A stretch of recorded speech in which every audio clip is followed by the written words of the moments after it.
On va poursuivre, toujours dans le numérique. On vous l'a dit, la raison qui explique notre présence dans ce studio un peu légendaire de la Maison de la Radio, c'est que cette maison n'arrête pas de se réinventer, de se numériser, de lancer de nouveaux médias. Le numérique fait partie intégrante de la vie de cette belle maison.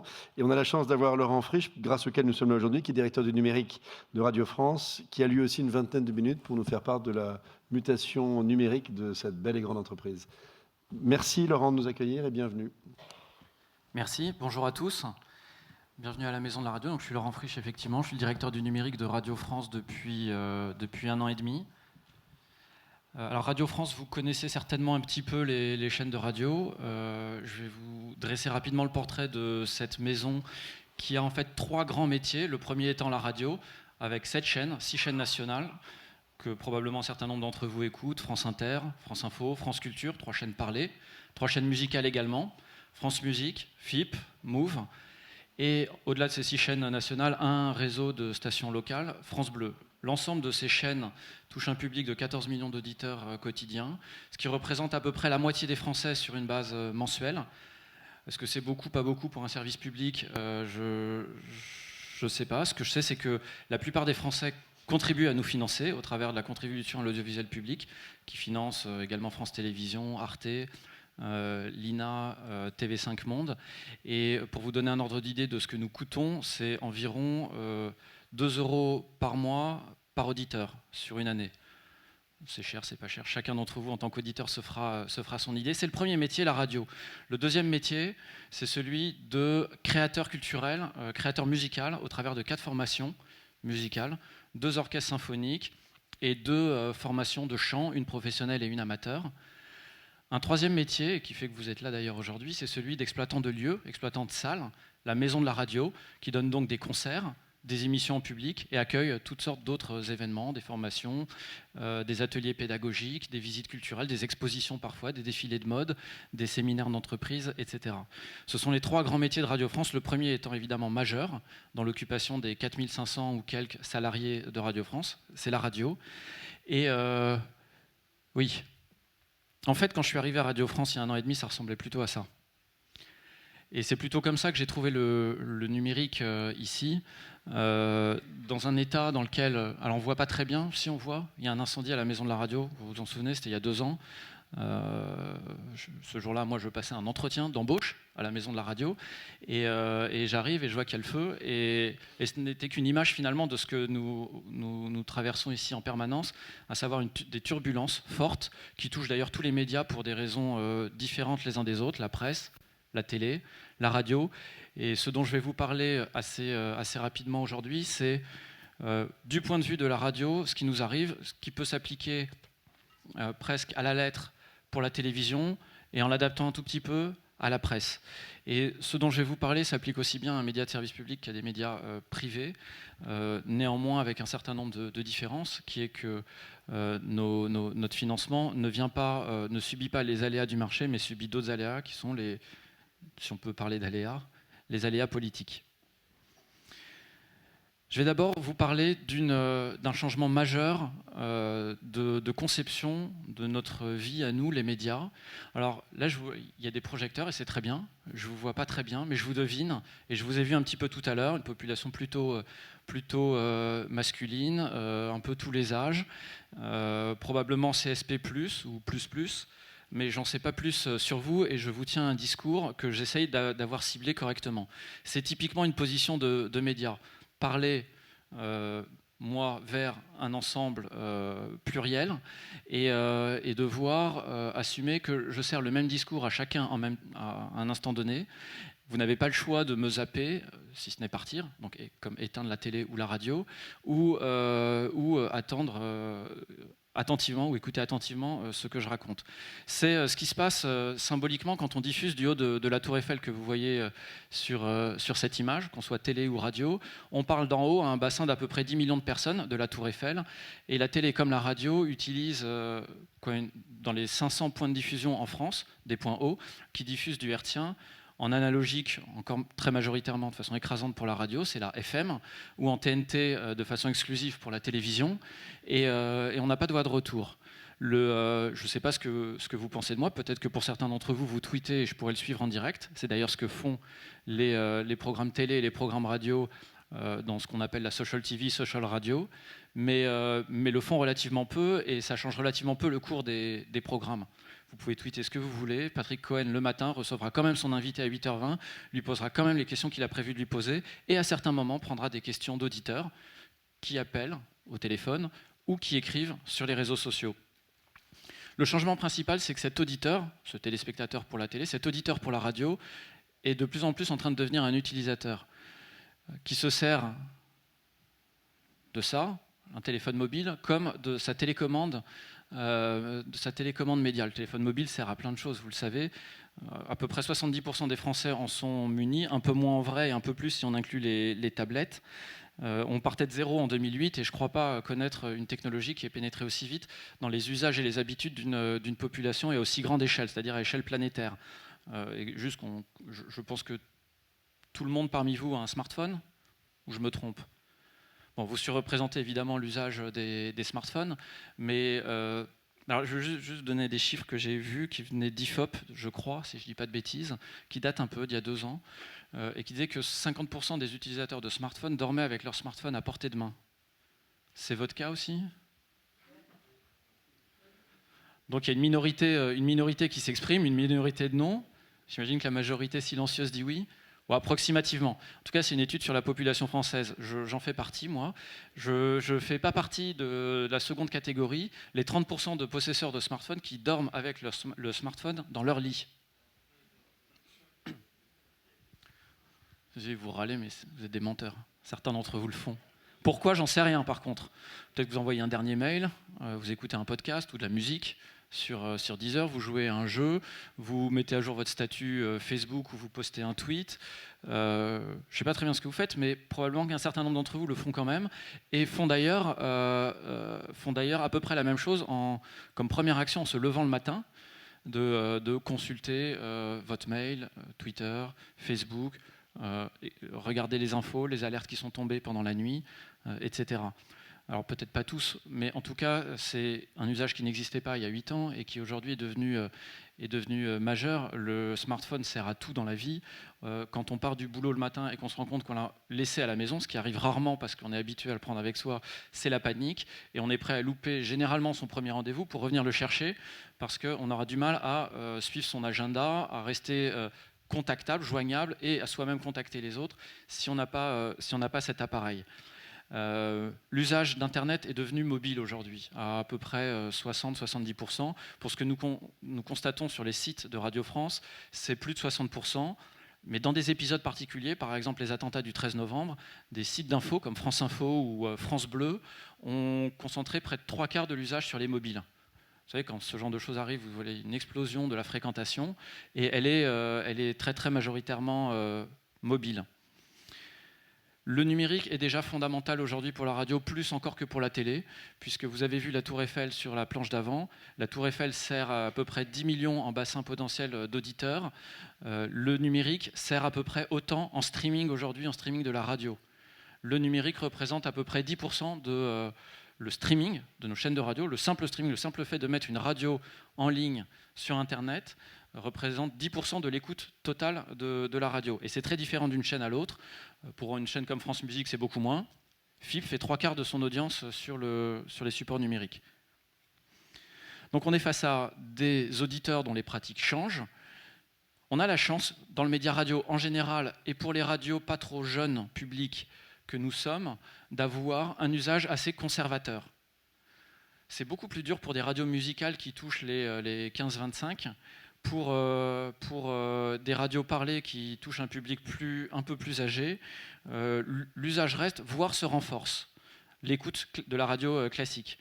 Néanmoins, on sait que nos auditeurs changent. Leurs situations d'écoute sont les prime time de la radio le matin, pendant le petit déjeuner, quand on est dans sa salle de bain, etc., dans la voiture, et un peu, mais un peu moindre, à midi. Et le soir, quasiment plus personne. Alors on a encore un peu d'audience en fin d'après-midi. Vous savez, sur France Inter, c'est l'étrange Nicolas Demorand, etc. Mais après, quasiment plus personne. Et pendant ces temps d'écoute de la radio se retrouve, ce qui n'était pas le cas il y a quelques années, en concurrence avec des dizaines ou des centaines ou des millions d'autres usages possibles. Pendant que les gens écoutent la radio le matin, ils peuvent y substituer ou faire en plus la consultation des réseaux sociaux, lire un site ou une appli d'actu, etc., etc. Et pour autant qu'on sache, les gens aiment toujours la radio, mais ils la quittent petit à petit par le fait de la concurrence des usages. Ce qui nous fait nous considérer qu'aujourd'hui notre champ concurrentiel n'est pas les autres radios, quand on est France Inter, Europe 1, RTL, et quand on est France Musique, Radio Classique, et ainsi de suite. Ce qui nous fait considérer que notre vrai champ concurrentiel, d'un point de vue stratégique et sur le long terme, c'est l'ensemble des autres usages possibles et imaginables. Et alors, Madame parlait juste avant de la voiture autonome et des développements en Israël. La voiture autonome est évidemment quelque chose qui arrive et qui est un cauchemar pour les radios, la voiture étant le lieu d'écoute numéro 1 de la radio. À partir du moment où vous pouvez lâcher le volant et regarder la télé, travailler, lire un livre, ce qui est peut-être une bonne chose, mais néanmoins ce qui arrive probablement, ça fera de l'écoute et des gros volumes d'écoute en moins pour la radio. Donc ça, c'est la première chose. La deuxième chose, c'est qu'on est dans un monde où, le monde numérique, où les choses se passent, la chaîne de valeur se structure totalement différemment du broadcast traditionnel. Le broadcast traditionnel, c'est simple. On produit des contenus, donc on paye des Nagui, Nicolas Demorand, Patrick Cohen, Léa Salamé, etc., des programmateurs musicaux et ainsi de suite. On crée une grille des programmes. On dit Patrick Cohen, c'est 7h à 9h, Léa Salamé arrive à 7h50, Nicolas Demorand est à 18h. Et on produit tout ça, on linéarise tout ça et on diffuse sur les ondes. Entre parenthèses, contrairement à la télé, contrairement à Internet, on a une mesure, donc un retour de l'usage, une mesure qui n'arrive que tous les 3 mois en radio et qui se fait par sondage téléphonique. Médiamétrie interroge 126 000 personnes par an en leur demandant pendant une demi-heure qu'avez-vous écouté de 8h à 8h15, de 8h15 à 8h30 et ainsi de suite. Et donc de façon déclarative tous les 3 mois, donc vous imaginez tous les biais possibles, on a un sondage de notre audience. C'est comme ça que j'ai pu vous dire tout à l'heure qu'on a 14 millions d'auditeurs quotidiens. Mais je ne sais pas combien on a eu d'auditeurs tel jour précis ou lors de telle opération précise. Donc ça, c'est le modèle de la radio. Quand on est sur Internet et qu'on diffuse sur Internet, on est obligé de composer avec d'autres types d'acteurs que vous connaissez bien. Des acteurs qui sont comme Google et Apple, des développeurs de systèmes d'exploitation, des agrégateurs in fine monstrueux de données, encore plus Google que Apple en l'occurrence, et Facebook évidemment, des magasins d'applications et donc qui peuvent orienter l'audience vers telle ou telle application, des éditeurs de services de musique, Apple étant le leader de la musique payante avec iTunes, Google étant le leader de l'écoute de musique avec YouTube, loin devant les radios et la musique payante. Google étant donc un acteur majeur de la vidéo, comme les Facebook aussi au demeurant, et Apple, et Google souhaitent le devenir, est un acteur majeur de l'écoute de la radio au travers de sa plateforme de podcast et son nouveau Apple Music qui vise à embrasser large l'usage, allant sur le terrain des Deezer, Spotify et autres. Facebook, vous le savez probablement, alors pardon si vous le savez probablement mieux que moi, rassemble chaque jour plus d'1 milliard d'utilisateurs, qui sont principalement des utilisateurs mobiles, 1 milliard sur Terre, qui restent au sein de l'application Facebook ou du site Facebook pendant près d'1 heure, un tout petit peu moins, environ 50 minutes. Ces acteurs-là sont des géants. Notre budget à Radio France est 650 millions d'euros par an. Celui de France Télévisions, qui est le premier groupe télé français, c'est 3 milliards par an. Je vais comparer des choses qui ne sont pas comparables. On est face à des acteurs dont la capitalisation boursière se mesure en centaines de milliards. Facebook est autour de 350. Google et Apple au-dessus de 500, entre 500, 600. Et Apple a atteint des sommets encore plus élevés. Et ne serait-ce qu'un Snapchat qui n'a aujourd'hui qu'un intérêt mineur pour les médias, même si on s'y intéresse tous, serait valorisé autour de 20 milliards de dollars. Ce qui veut dire que si on veut avoir une part de voix dans cet univers-là, qui compte de plus en plus, on est obligé de composer avec des acteurs dont les règles du jeu ne sont pas du tout les mêmes que celles que l'on connaît sur le broadcast. Des acteurs, sur le broadcast, on a un régulateur qui s'appelle le CSA, qui nous octroie ou pas des fréquences et qui nous tape sur les doigts quand on ne respecte pas un cahier des charges qui porte sur un certain nombre de critères éditoriaux, comme les équilibres politiques, etc. Quand on est sur Internet et qu'on compose avec Apple et Google, on doit travailler avec des règles qui sont totalement différentes, qui sont définies pour Apple à Cupertino et Google à Mountain View, et qui induisent des contraintes qu'on sait très mal gérer, nous. Je vais vous donner un exemple, qui est le cas de France Musique, il y a un peu plus d'un an, il y a 1 an et demi. France Musique, qui est une station qui rassemble quelque chose comme 5 millions d'auditeurs mensuellement, et qui a son application, son site web, et qui s'est vu l'année dernière, en mai, dépublier son application du store d'Apple. Je vais pas rentrer dans les détails de ce qui nous est arrivé avec Apple, mais Apple nous a envoyé une sommation à laquelle on n'a pas su répondre en 4 jours, puisque c'était le temps que nous avions. Et au bout de 4 jours, de façon unilatérale, l'application a été dépubliée. Comme si le CSA, alors, le motif étant, vous diffusez des contenus adultes, vous devriez être labellisé 17 ans et plus. On hésitait entre le rire et les larmes d'avoir été dépubliées, d'avoir perdu le droit de nous exprimer sur l'App Store, en tout cas pendant un temps. Le rire de se voir dépublié pour le motif qu'on diffuse des contenus adultes quand l'âge médian de l'auditeur de France Musique est de 70 ans. Si vous en êtes, n'ayez pas honte, j'en suis aussi. Néanmoins, c'est l'âge médian constaté, et ils nous ont sommé de republier en 17 ans et plus, ce qu'on a fait. La raison était purement technique. 3 mois avant, ils nous avaient validé l'application. 3 mois après, en faisant tourner des algorithmes, ils ont découvert que par un parcours utilisateur improbable, on pouvait avoir accès à un moteur de recherche de Dailymotion qui donnait accès à toutes sortes de contenus adultes, et donc notre application en l'état n'était pas acceptable pour tout public. Je vous garantis qu'aucun utilisateur n'avait trouvé cette faille-là, mais Apple l'a trouvée, et sans qu'on comprenne réellement pourquoi, il nous a fallu 1 mois et demi de dialogue avec Apple pour comprendre. Apple, on n'est pas un partenaire quelconque pour eux. On diffuse entre 3 et 5% des podcasts au monde.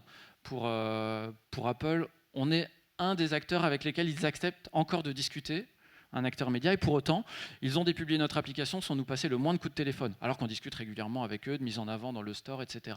Donc Apple ne prend pas la peine d'appeler un des médias majeurs en France pour lui dire « Attention, il y a un problème avec votre appli, on va la dépublier ». Et ce faisant, ils obéissent à leurs règles du jeu, ils sont dans leur bon droit, mais pour nous, c'est un choc, c'est un réel choc. La question, c'est comment on adresse ça et comment on réussit à survivre dans ce monde-là qui nous est d'une certaine façon un peu hostile. Voilà en 3 termes la façon dont nous avons structuré il y a 1 an et demi la stratégie numérique de Radio France. Je vais aller vite dessus, mais je vais vous en dire un mot à chaque fois. La première des choses, c'est de rendre la radio hyper accessible aux auditeurs qui aimeraient encore l'écouter, voire même à ceux qui ne l'écoutent pas, mais qui pourraient vouloir la découvrir. La deuxième des choses, c'est de développer une offre thématique sur Internet, répondant ainsi aux usages du web, indépendamment des usages de la radio. La troisième des dimensions, c'est de prendre en main notre innovation. On est en vrai très en retard dans le numérique, et donc on va avoir un énorme boulot de mise à niveau. On veut, pendant tous ces mois et ces années de mise à niveau, ne pas perdre le contact avec tout ce qui va nous arriver ensuite, comme la voiture connectée, et donc être proactif en matière d'innovation.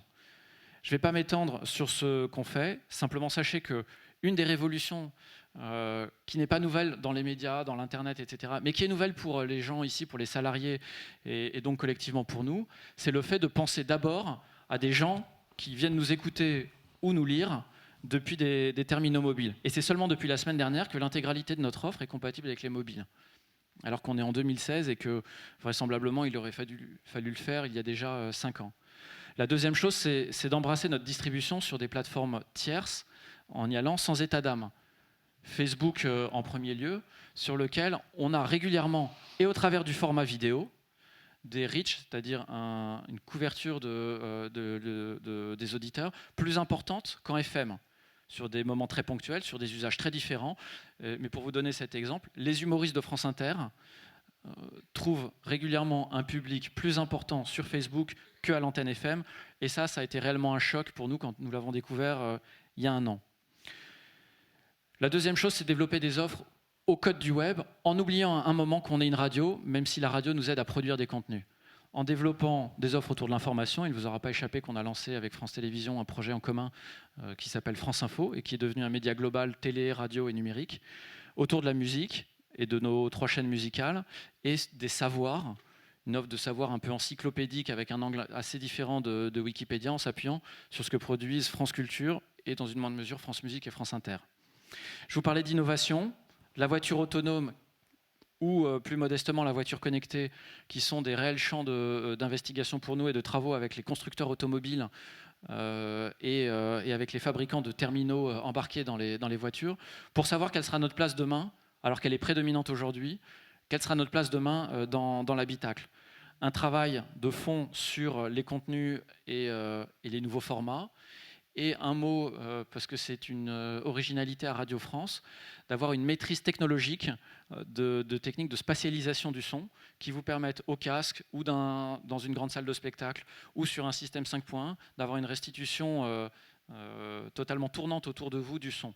Et quand vous êtes au casque, ces technologies qui s'appellent le son binaural vous permettent d'avoir le son qui tourne autour de votre tête et qui passe au-dessus de votre tête, qui permet de restituer une sensation totalement différente autour de certains contenus, documentaires, musicaux, et dans la musique, l'électro, le jazz et le classique s'y prête particulièrement bien. Je vous ai tracé à toute vitesse les grandes lignes de notre façon de réagir face à ça. Aujourd'hui, nos audiences numériques sont bonnes et insuffisantes. On génère 125 millions de streams mensuels, ce qui est très bien et ce qui est insuffisant à la fois, et à peu près 50 millions de visites mensuelles sur l'ensemble de nos sites. C'est pas mauvais. En tant que média qui rassemble 14 millions d'auditeurs quotidiennement, on a l'ambition de faire beaucoup plus. Je vous remercie. Merci infiniment, Laurent. Merci beaucoup. On est légèrement en retard, c'est pas de votre faute, c'est de la mienne. Donc je voudrais simplement, parce que c'est passionnant, est-ce qu'on prend peut-être juste une question, parce que je détesterais frustrer l'un ou l'autre dans la salle. S'il y avait une question majeure, on la prend tout de suite, avec grand plaisir.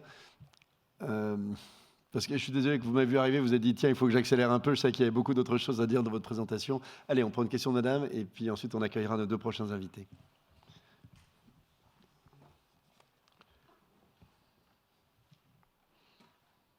Bonjour Valérie Gombard à Innov. Vous n'avez pas parlé dans votre recherche d'innovation de relations avec des startups. Est-ce que vous en avez? Est-ce que vous avez des outils pour les cultiver? Comment vous captez? Quelles antennes avez-vous pour capter l'innovation? Je n'en ai pas parlé parce que j'attendais la question. Donc je vous remercie de me l'avoir posée. On est en train de mettre en place un start-up programme. On est très jeune sur cette activité-là, donc on n'est pas totalement prêt. Donc on fait du scouting de start-up, on travaille avec certaines. On n'investit pas en tant que tel nous-mêmes dans des start-up. Par contre, ce qu'on est en train de structurer, c'est la façon d'accompagner des technologies dans lesquelles on croit, par de la maturation technologique éditoriale, d'une part, et d'autre part, de la notoriété, puisque nos médias peuvent servir de caisse de résonance. Je vais vous donner un exemple. On a été associé au salon Vivatech en juillet dernier, avec un stand sur le site qui nous permettait, nous, de présenter les quelques innovations que nous développions, mais aussi d'entretenir des interviews tout au long de la journée par Jérôme Colombin en direct sur France Info, d'un certain nombre d'entrepreneurs qui passaient 2 ou 3 fois par heure, je ne me souviens plus, sur le stand, et donc qu'on aidait à faire connaître sur des technologies dans lesquelles on croit et sur lesquelles on parie. On est au tout début de ça, on vient tout juste de recruter un profil qu'on a labellisé responsable Open Innovation à Radio France, et je pense que le terme dit ce que sera la fonction. Réponse courte, donc peut-être encore juste une question et réponse courte également, s'il y en a une deuxième. Parce que c'est un vrai sujet qui est une parfaite introduction pour la séquence suivante, donc c'était génial. Bon, allez, écoutez, un grand merci Merci Laurent. à tous.